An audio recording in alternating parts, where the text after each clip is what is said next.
בדיעבד אני מבין שכנראה שהילדים הצילו אותנו, כי אם לא הם, מן הסתם היינו ממשיכים למרכז ג'ו אלון, מורידים את האופניים, מחכים לקבוצה, אולי רוכבים, אולי לא, אבל כשהיינו חוזרים היו מורידים אותנו בדרך הטנדרים. דופק בדלת שיפתחו לי, הם נעלו, סגרו, כמו שביקשתי. ואני תוך כדי שאני נכנס, אני מוציא את האקדח הפרטי שלי מהכספת, לוקח בגדים, מחליף מבגדי רכיבה לבגדים רגילים. ושנינו עם אקדחים שלופים רצים לחמ"ל, שאתה שומע ברקע יריות בלי הפסקה. מנסים להתקרב לקו האש, אבל חוטפים יריות ששורקות בין הבתים. מבינים שאין לנו הרבה טעם להתקרב לשם, בטח לא עם האקדחים, כי לא נהיה יעילים, וגם צועקים לנו לא להתקרב שיורים שם. מבין שכל העולם שולח לי הודעות ומודאג, וכולל כמובן הילדים שהם בממ"ד ולא יודעים מה קורה. אז אני רץ לשם, אומר לדוד שאני קופץ רגע לממ"ד, קופץ, מראה להם שאני חי.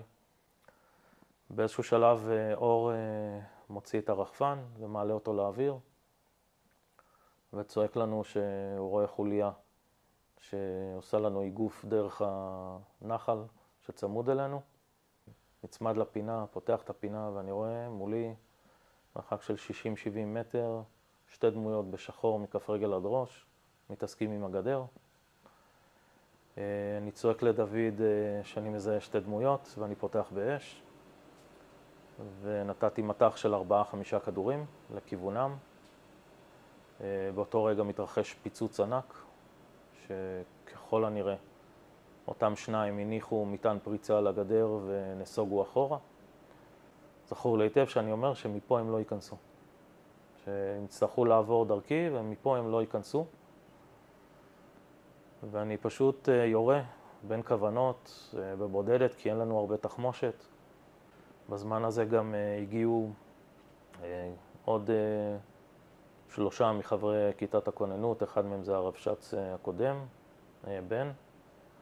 והם פותחים עוד זוויות מול הפרצה, ואני רואה אותם מציצים משמאל ואני רואה לשמאל, ואני רואה אותם מציצים מימין, אני רואה לימין.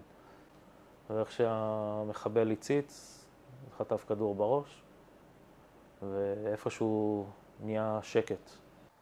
אנחנו ממש סורקים בזהירות, פותחים פינות, עובדים ממש בתאום,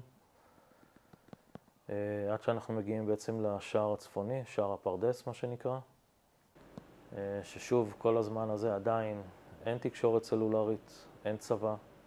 אנחנו שומעים בקשר שקוראים ומתחננים לצבא להגיע ואנחנו לא מקבלים שום מענה.